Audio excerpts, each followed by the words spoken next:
Hi, welcome to AMSA Utah.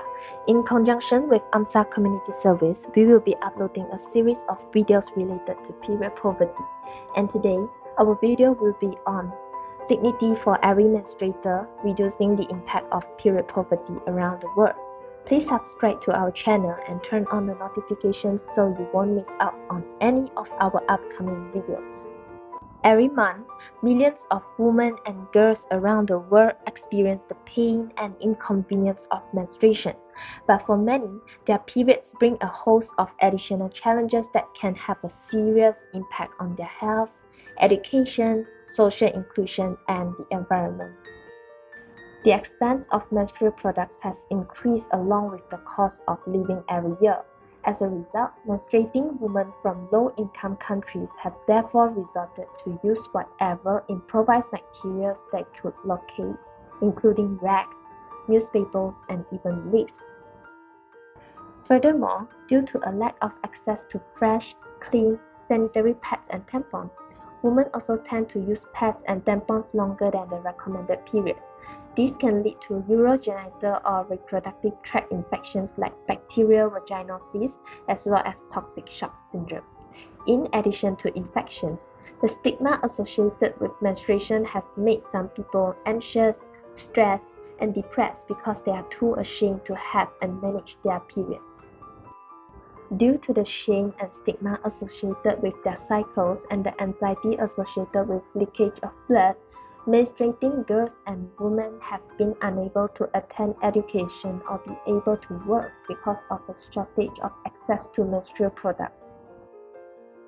Single-use menstrual items such as pads and tampons cannot be recycled, thus they are mostly disposed of in landfills. These items might take up to 800 years to degrade, or they might not degrade at all. Furthermore, due to the bacterial breakdown of organic material, landfills produce more greenhouse gas emissions as more of this waste is accumulated there. Period poverty is a serious problem affecting women and girls worldwide. Here is an interview clip from a social worker in El Shaddai who volunteers to share about how they deal with their menstrual cycles and the stigma. And do you mind sharing your experience specifically? How has it been so far working with the girls in the shelter in regards to menstruation, their menstrual needs? Any specific experience? So for girls, they do have access to their needs because they are in Malaysia. They are not in refugee camp.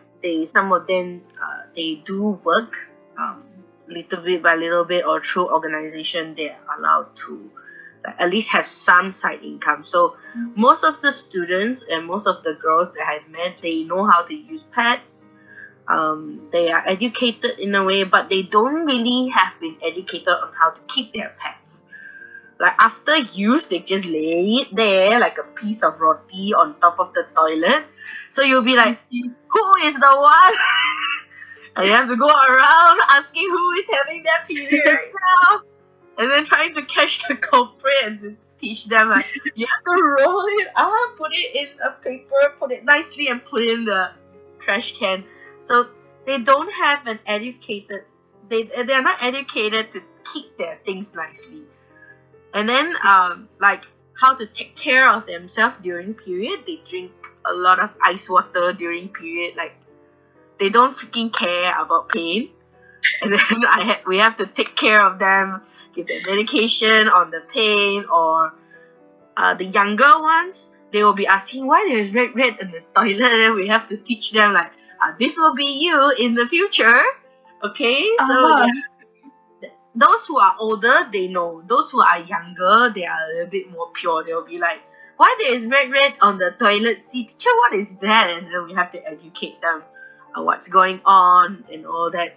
And then slowly, once they know, they're like, teacher, someone is having a period. They never keep the thing. Yeah, that's the only problem. They don't know how to keep the things nicely.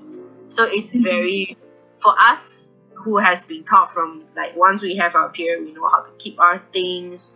We know how to roll it up nicely and put it in, like, use magazine paper or whatever, just to keep it They don't have that. They just open it up like that. So we always have to run around finding who is the one. Yeah, so they had to just check them. So they themselves they don't take it like, oh, it's a problem until teacher point it out. So I don't know how they did it before, because we do have people who are often they don't have parents by their side when they are in Malaysia. They were forced marriage, so their parents are not here with them. So I don't know who educate them on period, but most of them in the school, they do know and they do have access to pads. Like I've seen them using it. Some of the girls who have parents, they are here because of certain issue. The parents do buy pads for them. So they do have access to all this, and Girl Shelter, we do provide for them. They know how to use it. I haven't come across those who don't know how to use it yet. I haven't come across cases like that yet. Except for those who don't have period, they don't know what is that. Other than that, most of them know. And our school, we do teach them about menstruation problem. It's part of the education for student welfare. Yeah, so I think they are quite educated, but just the cleanliness part, it will take some time to sink into their mind. Oh, this thing is not supposed to be laid out like a roti with strawberry jam on top of the toilet. Because even in school, sometimes they do find it on top of and then some of them are mixed gender toilets, so the boys will pass by and then they'll be like, what is that? They'll be like, oh no. Yeah, mixed gender toilets are a problem, isn't it?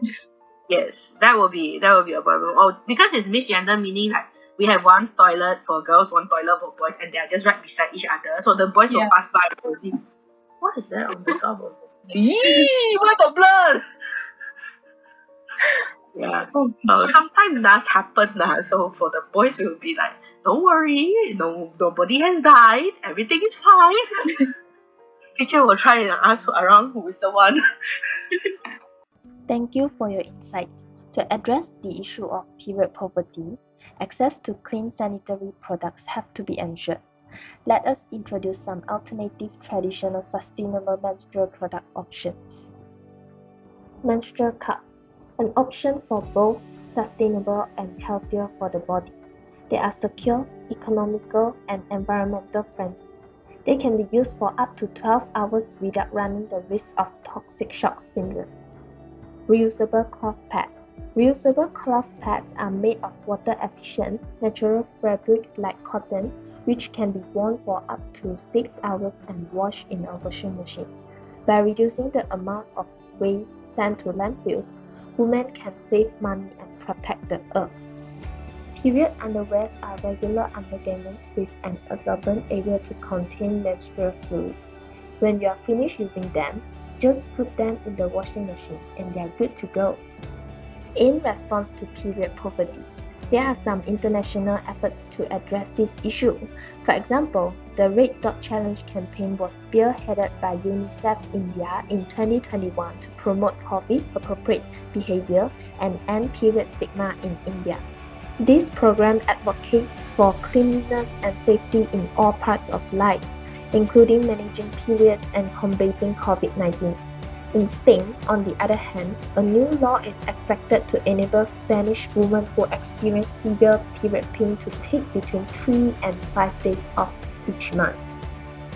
By using sustainable menstrual products, we can reduce our impact on the environment and promote healthy, shame-free attitudes towards menstruation. So let's break the taboo and start talking about periods today. Together, we can make a difference. That's all for today's video. Thank you so much for watching. If you found this video helpful, please hit the like button and share it. Also, don't forget to subscribe and turn on the notifications for more informative videos. See you in the next video. Till then, stay safe and take care.